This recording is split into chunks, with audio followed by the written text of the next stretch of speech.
Mübarizin mücrüsü bu dəfə Zaqatalanın Dardoqqaz kəndində qonaqdır. Bloger Əmrah Muxtarovun evindəyik və maraqlı bir reseptlə qarşınızdayıq. Əslində bu bitki həm çox faydalıdır, həm də çox da bilinən bir resept deyil.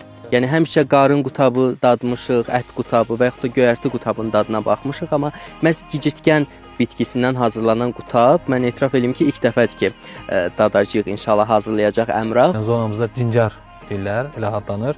Dincar qutabıdır. Digər qutablardan fərqlənir, heç biri ilə oxşarlığı yoxdur. Göy qutabına sadəcə rəngi oxşuyur, amma dadı ən az 10 qat ondan daha ləzzətlidir. İnşallah hazırlayacağıq, bugün görəcəksiniz.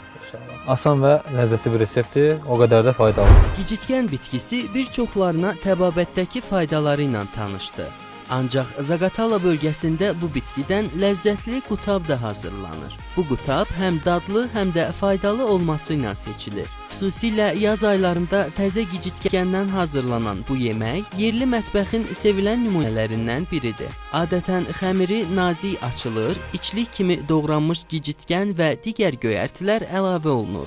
Sonra isə sacda bişirilərək süfrəyə təqdim edilir. Məncə vaxt itirmədən hazırlama prosesinə başlayaq. Tamaşaçılara da ümid edirəm ki, maraqlıdır. Başlayaq.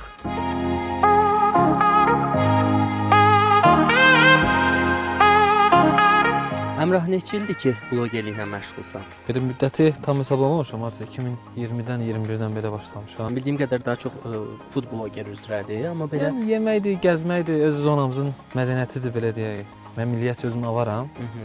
Yəni, öz milliyyətimizin adət-ənənələridir, oradan başlamışdım. Bəs ən çox, belə deyim də, izləyicilərdən gələn belə maraqlı bir mesaj mı deyim, istək mi deyim, nə olur? İstəyi, hamıya maraqlı olan evdə yeməkləri kim bişirir sualıdır. Yəni, mən adətən video çəkmək üçün hazırlayıram. Bir də belə xüsusi bir ağır, çətin yemək olsa, o vaxt yoldaşıma kömək edirəm. Amma belə ümumən yeməklər yoldaşım hazırlayır. Belə mən sadəcə video üçün lazım olanda və yaxud özüm xüsusi bir şey istəyəndə və yaxud yoldaşım vaxtı olmayanda ancaq elə.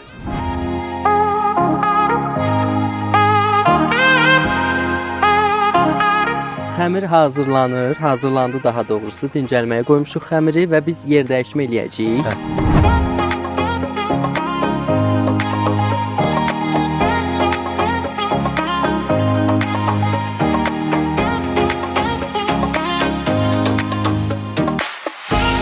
Xəmiri açırıq, içliyə qoyub hazırlayacaq.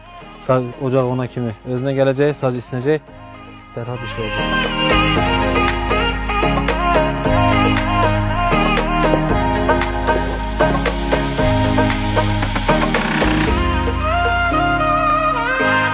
Təbliğə bir şey göstərim sənə, amma evdə eləməyərsən. Çox eləman itər yox. Üstündə onu yaydım bəs eləyir.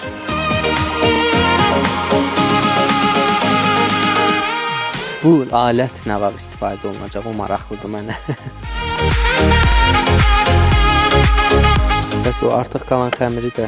Artıq qalan xəmir deyə bir şey yoxdur. O təzədən qatıb, təzədən qutab olacaq. Ta ki, nöqtə qalana ki.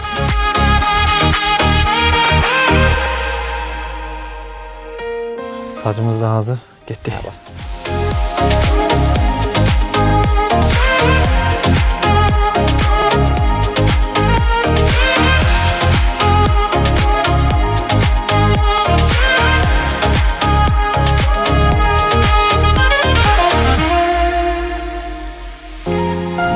Zaqatalaya gəldiksə mütləq ki, tamburun səsini də eşitməliyik və bugün balaca dostumuz Nuran bizim üçün tambur ifa eləyəcək.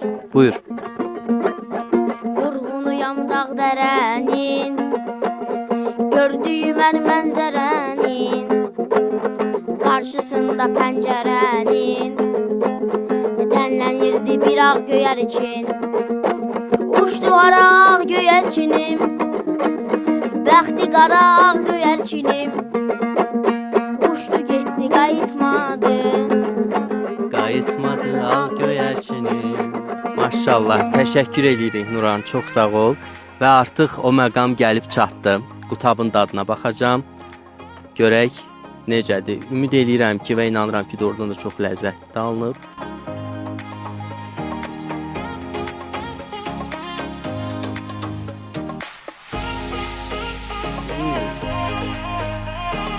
Fərqlidir.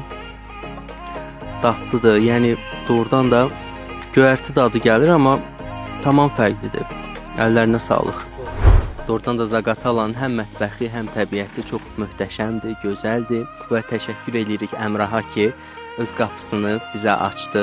Çox sağ ol, əllərinə sağlıq. Gicitgən qutabı Zaqatala mətbəxinin özünəməxsus incilərindən biri kimi seçilir. Bu ənənəvi təam bölgənin zəngin kulinariya irsini əks etdirməklə yanaşı, təbii nemətlərdən səmərəli istifadə nümunəsi kimi də diqqət çəkir.